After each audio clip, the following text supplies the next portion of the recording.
and welcome to Books and Looks. Today we have another good read, another 5 out of 5 star that I just read this week. It is called Saving Noah by Lucinda Berry. I will definitely be reading more of her stories because I love the way that she writes. She writes a lot of thriller aspects. I just really enjoy the way that she writes.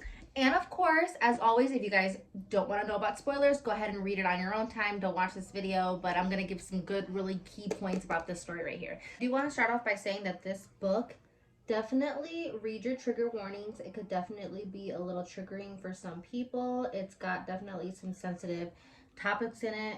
So I would just check the book summary at least before you go ahead and dive into it. You do read the back of the book, you have a slight idea what the story is going to be about. So it kind of opens up the story with letting you know that the boy Noah was being held in jail for a crime that he committed. Basically, Noah is a 15-year-old boy who has always excelled in school. He's always excelled throughout his entire life. He's like the best swimmer on the swim team, the best runner on the track team, the best brother, the best son.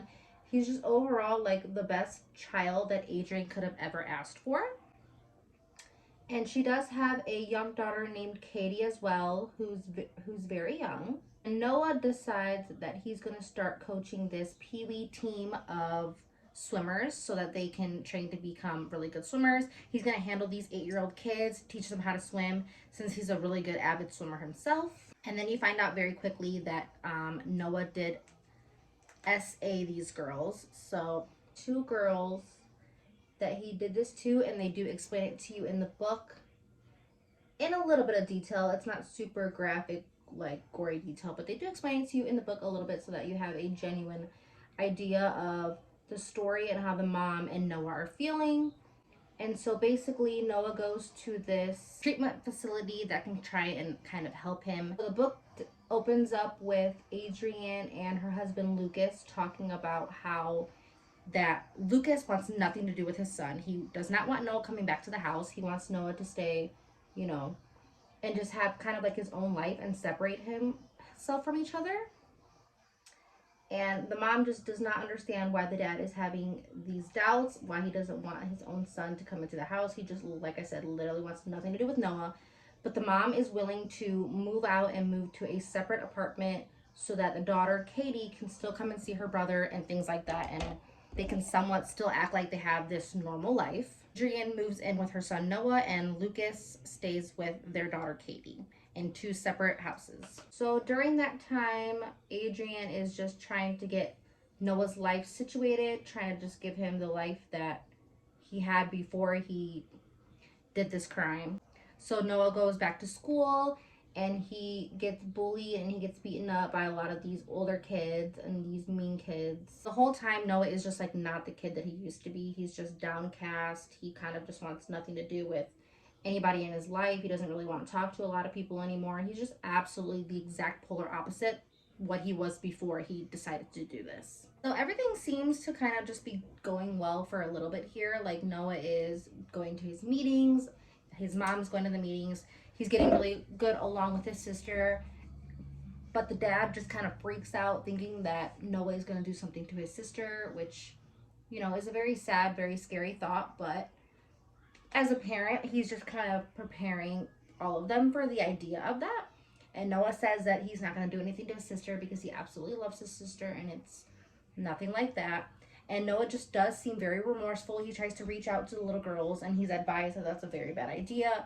But he does, seem remorseful and kind of upset about the fact that he's just absolutely ruined everybody's life by doing this. Noah sees that basically everybody around him's life is just completely changed. The parents no longer talk to each other. They don't agree on anything, so they don't really talk to each other anymore. So there does come a point where it seems like Noah is just not going to return back to his normal self. He's going to his treatments and he's realizing that he's just not going to change. He's realizing that he just has an attraction to younger girls and that is just the way he is going to be for the rest of forever. So he basically tells his mom that he's never going to change and that she needs to try and let him go. So Adrian actually does tell the doctor that Noah's just lying this entire time, and once he gets out of the hospital, he's going to try and harm himself again. So she tries to, she tries to warn the doctor, like, hey, keep my son here because he will die if he is outside of this area. So Adrian decides that she's going to ask her husband, her estranged husband, for some advice and to give Noah like a form of hope by saying, Noah, that I love you, and, just talking to his son, something he hasn't done in what seems like months. She's just deciding that she kind of needs some outside help and that maybe Noah can get it from his dad. So they go into a room and they're talking to each other, and Noah comes out with a really sad face, and she's thinking, like, I figured he'd be really happy. I figured it'd be a really good conversation. But Noah basically just says that he doesn't want to talk about it and that he just wants to go home to their apartment and be done with the whole day. The mom decides she's going to go to sleep. Noah went into his room and said that he just wanted to go to sleep, not really talk about anything that the dad talked about or anything like that. And then that following morning, Adrian hears this really loud yelling from the road, and she finds that her son is hanging from the balcony. So she takes him to the hospital, and they're talking to her and letting her know that they're going to try their best to revive Noah. They're going to do their best to protect him while she's just in the waiting room and things like that. And he does eventually start breathing on his own, and he's kind of coming to, and they have a talk. Goes back to the house to like grab him some clothes and things, and she finds that he left her a suicide note. And that is where I got all teary-eyed. Reading that suicide note, I was like I can't even imagine that scenario. I will never want to imagine that scenario, and I just knew like it was just gonna go downhill from there. The note basically just says that he doesn't want to obviously live this life anymore. He feels like he's just ruined everybody's life. He doesn't want to hurt anybody any more than he already has, and that he would just like to be gone, and he feels like that'll solve everyone's problems. It's a very sad story. Again, check those trigger warnings because, it is a very sad story. It's a very sad book. But Noah does eventually tell her what the dad said to kind of put him in that state.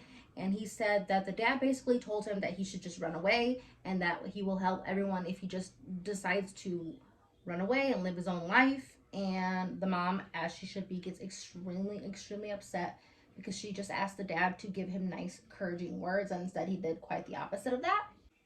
So we're getting close at this point to the end of the story here, and Noah, once he comes out of his kind of like hurt state, he tells the mom that what he wants to do is just be done with his life. He doesn't want to go on. So he asks his mom to basically assist him with dying.